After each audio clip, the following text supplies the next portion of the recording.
வணக்கம், இது SSL channel. இது டாக்டர் தனசேகர். வாரம் முக்கியமான பல அறிவியல் மற்றும் ஆரோக்கியம் சம்பந்தப்பட்ட விஷயங்களும் அதுவும் எக்ஸ்க்ளூசிவா குழந்தைகளுக்காக நம்ம பேசிட்டு இருக்கோம். இந்த வாரம் நம்ம பேச வேண்டிய விஷயம் என்னன்னு கேட்டீங்கன்னா, எல்லா தாய்மாரிலும் இருக்கக்கூடிய ஒரு சந்தேகம், குழந்தைகளுக்கு எந்த விதமான அரிசி உணவை கொடுக்கலாம் அப்படின்னு கேட்கறாங்க.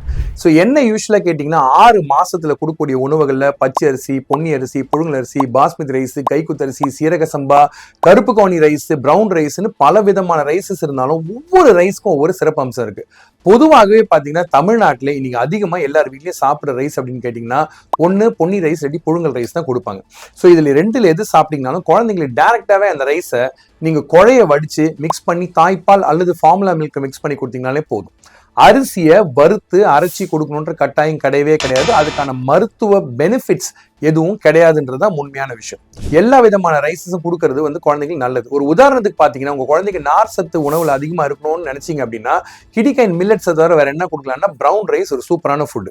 பிரவுன் ரைஸ்ல நார் சத்து ரொம்ப கூட. அதே சமயம் குழந்தைங்களுக்கு பிரவுன் ரைஸ் கொடுக்குறப்போ போதுமான அளவு ஃப்ரூட்ஸ் அண்ட் வெஜிடபிள்ஸ் ஆட் பண்ணிக்கிட்டீங்கன்னா மலச்சிக்கல் வராது.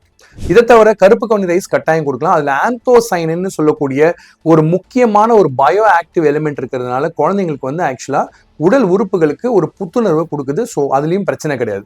பொதுவாகவே ரைஸ் நம்ம ஊர்ல பாரம்பரியமா ஒரு முக்கியமான விஷயம் என்னன்னு பாத்தீங்கன்னா, ஹைப்போ அலர்ஜினிக் ஃபுட் அப்படின்னு சொல்லுவாங்க. அதாவது உங்களுக்கு அலர்ஜிஸ் இல்லாம உங்க குழந்தைங்களுக்கு உணவு ஸ்டார்ட் பண்ற சமயத்துல பெஸ்டான ஃபுட் எப்படின்னு கேட்டீங்கன்னா, என்னுடைய ஆதரவு எப்பவுமே ரைஸ்க்கு தாங்க.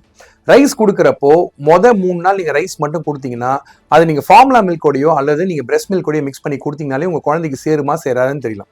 சார், ரைஸ்ல அலர்ஜியே இல்லைன்னு சொல்றீங்களே சார், நீங்க அலர்ஜியே பார்த்தது இல்லைன்னா, என்னுடைய 25 ஆண்டு கால மருத்துவ அனுபவத்துல 10 குழந்தைங்களுக்கு இது வரைக்கும் ரைஸ் அலர்ஜி பார்த்திருக்கேன். பட் அது ரொம்ப ரொம்ப ரொம்ப ரொம்ப அன்யூஷுவல் அண்ட் ரேரான கண்டிஷன். பயப்பட வேண்டிய அவசியம் இல்லை. ரெண்டாவது விஷயம் என்னன்னு கேட்டீங்கன்னா, ஃபைபர் முக்கியமா ரைஸ்ல அதிகமா இருக்கிறதுனால அது ஒரு முக்கியமான வெஹிக்கிளா, வாகனமா யூஸ் பண்ணலாம். எந்த உணவையும் அதோட சேர்த்து மிக்ஸ் பண்ணி கொடுக்கறது. ரைஸை ஒதுக்க வேண்டாம். ஆனா முக்கியமான ஒரு அறிவியல் உதாரணம் என்னன்னு பாத்தீங்கன்னா, டாக்டர் மோகன் பப்ளிஷ் பண்ண ஒரு முக்கியமான ஸ்டடியில இன்னைக்கு நம்மளோட உணவுல 65% அரிசி தான் இருக்கு அப்படின்றத பெருசா சொல்லியிருக்காங்க. இதை நீங்க கவனிக்கக்கூடிய விஷயம். ஏன்னா ரைஸ்ல புரோட்டீன் கண்டென்ட் மிக குறைவு. ஸோ உணவை பேலன்ஸ்டா குழந்தைங்களுக்கு கொடுக்குறப்போ ரைஸ் தான் என்னுடைய ஃபர்ஸ்ட் சாய்ஸ் ஆஸ் ஆல்வேஸ். சேனலுக்கு தொடர்ந்து சப்ஸ்கிரைப் பண்ணுங்க, கமெண்ட்ஸ் எழுத மறக்காதீங்க.